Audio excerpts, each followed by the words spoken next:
Nationwide here in the United States, the average rainfall is about, on average, about 30 inches per year. About 30 inches of rain per year. Now, if you live on the East Coast, it may be a little bit more. Here in North Carolina, the average rainfall for the state is probably around 45 inches of rain. And if you live in California, it is about 30 inches of rain. You live in some states like Nevada and Utah and Arizona, it could be much less than that. And a lot of people who farm and do homesteads depend on collecting rainwater when they can, but they also depend on irrigation to make sure that they can water their plants and water their farm, their gardens, to make sure that they grow correctly. Here in the western North Carolina mountains, we have above average rainfall. As I said, nationwide, the average rainfall is about 30 inches per year. Here in western North Carolina, in the mountains where I'm at, in the Appalachians, wow, we have double that. I have about, in my county, Graham County, North Carolina, we have over 60 inches average of rainfall here. There's no need to irrigate, but it sometimes is an issue, and I'll walk you through it just a little bit today. And if I did need to irrigate, if we had a dry month where the plants needed some watering, I mean, let's face it, I have plenty of water. I have about 5.2 million gallons of water here in my small lake. And it's about 18 feet deep right here, about 9 or 10 feet deep just off the dock. And but here in the deepest area here, I'm standing on the dam, I'm standing on the reservoir, and just at the bottom of the reservoir, at the deepest point, it's probably about 18, 19 feet deep. So I have about 5.2 million gallons of water here, and I do have a pump in my lake, and I have it hooked to water lines where I can irrigate and water farm animals or water plants if I need to, if we have a dry spell. But most of the time that is not needed. But it does come in handy when you're planting in a dry moment and you need to put some water out for that plant and keep it wet for a few days, waiting for those first rains. I actually planted some onions in the garden. It's early spring. It's not even spring yet. It's actually late winter. And we planted some onions, but we haven't planted anything else yet. I'm a little late on planting potatoes this year, but just so you know, and I'll take you up to the garden here in just a second, but I planted some onions, and then we had this very, very heavy rain yesterday, heavy winds, and did it do some damage? Let's evaluate. Let's see how much damage it did to the garden. But I can tell you this, that we have rain off and on over the next 2 weeks. I'm not going to be able to do any gardening over the next 2 or 3 weeks. And the reason I'm not is because the rain is going to prevent me to do so, because I can't plow. If I plow wet dirt, number one, the tractor is going to get stuck. And number two, if I plow wet dirt, then it's just going to harden that dirt up, turn it into a hard clay when it dries, and it's not going to be good to plant in. So you have to wait for the moisture content of the dirt to get dry enough to do plowing here to make it work. So anyway, hope this video is going to help you today, and wanted to talk to you about the different parts of our nation, different parts of the world. Some places do require irrigation to make it work, and they depend on aquifers, creeks, rivers. Sometimes snowfall in the wintertime melting allows them to have streams that are flowing through their areas that they can actually channel the water to their farms to be able to water their plants and farms to grow their vegetables and in commercial farms or even private farms. Here, I really don't need any irrigation. Over 60 inches of rainfall average per year here at the Welch family homestead, and that's a lot. That's average of 5 inches of rain per month. And in January, we actually were a little low compared to the average. We had 4 inches of rain here in January, which was 1 inch lower than normal for our January rainfall. We do have some months that are less than 5 inches. We have some months that average much higher than 5 inches. This month in March, and we're early in March, we've already had more rain this month than we would on an average. So we're much higher this month. Once we get through this month, we're going to be much higher than the average March for Graham County, North Carolina. So anyway, stay with me. I'm going to take you up to the garden.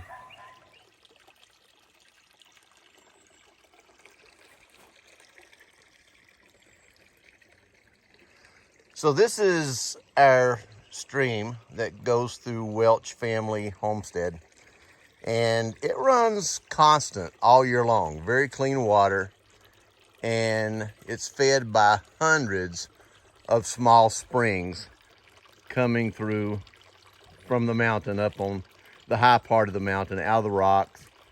Absolutely beautiful, clean water. And we have plenty of water here. Absolutely. Wow, look at the buds coming out on the trees. It's that time of year. And so I want to take you up here to the garden. And as I do, I just wanted to show you this. Show you just a little part of the homestead. These are wild jonquils. But the jonquils grow wild in our valley here, all over the farm. I mean, they're beautiful, absolutely beautiful. And right here is a campsite that we put together for the kids and the grandkids. This is the gravel spot where they set up their tent. It needs to be cleaned up now that winter is over. And this is an old campsite. This is one I put together almost 15 years ago. And as you can see, it needs to be cleaned up. Fire pit is ready for redoing. And you can see that the lake is down below. Beautiful mountain views in the background. So anyway, let's take a walk. Now, I used to be in the construction business, and as you can see, years ago, I used to leave scrap over here. And we use that scrap when we have a party. We usually use that scrap to build our bonfire. And we're gonna be doing a bonfire concert party again this year, I'm sure. Here's one of the pipelines that we put in this fall. And as you can see, it's piped in and it's been covered up. There's a hydrant, and we've been working on finishing that up. But I'm on my way up here to talk to you about the garden. Okay, I'm up here at the garden. As you can see, it's a fairly sizable garden. And I missed showing you Chevy. He came running by just now. But as you can see, you see how wet the dirt is. But I'm pleasantly surprised. I thought I was going to have a lot more damage to the dirt here because it was freshly plowed last week. And as you can see right through here, these are rows of onions. As you can see where we have them staked off. And that's a row of yellow onions. This is a row of purple onions or red onions, and that's a row of white onions. And you can see Chevy walking through it. the rain soaked in, which was a good thing. And I didn't expect, when I came here just now, to see the garden in such good condition. Actually, we had so much rain.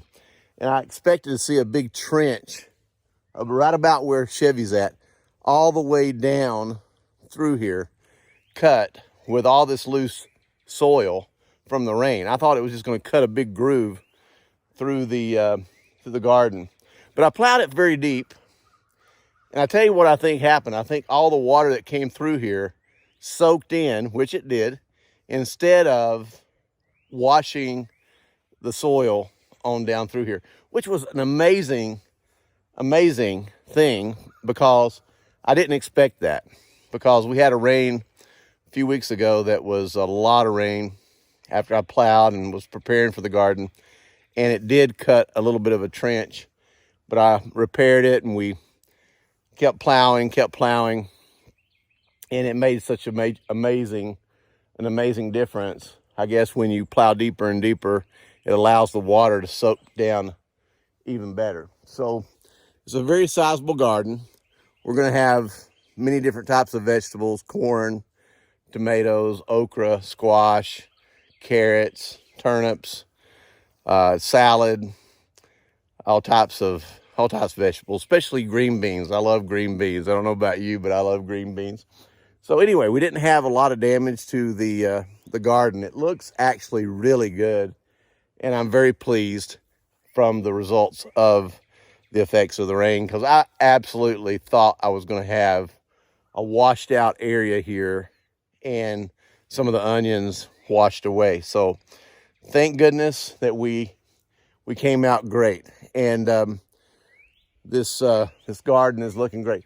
There's a dark area here of dirt. You notice that? And interestingly, and I don't know the history of that dark, except for the fact that that there's some char there. Something had been burnt there many years ago. I plowed this up about 10, 11 years ago and had a garden here, and it did really well. Very good organic soil. Never have there been any chemicals placed in this soil. And but when I plowed there, I did plow up a lot of burnt wood, burnt forest wood. In other words, it wasn't like lumber. It was burnt sticks, burnt tree material. And I'm assuming, and again, I'm assuming because I don't know the history of it, that when the pastures years ago were cleared off, that was the burn pile for the brush when they were clearing the pastures.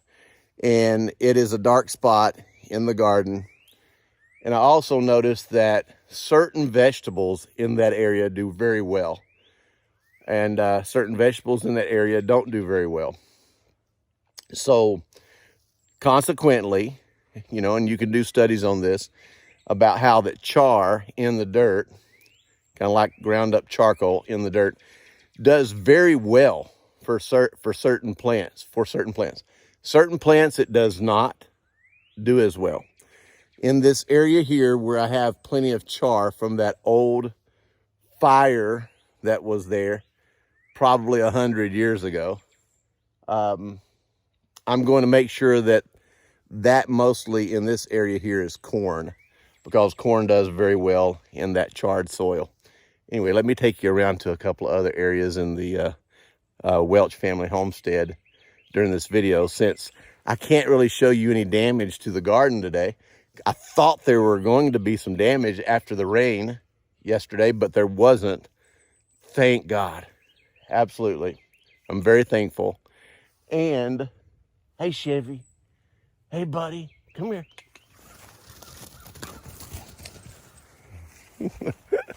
Chevy is my best friend. He absolutely stays with me everywhere I go. Loads it up here. So I wanted to show you something that, in a way, it's a little bit of a mystery to me. And But to me, it's really cool because I love berries. Love berries. Now, this here is walnut trees. Big black walnut trees. Huge. Let me walk a little closer and show you how big it is. You see how big this walnut tree is? It's huge. Huge.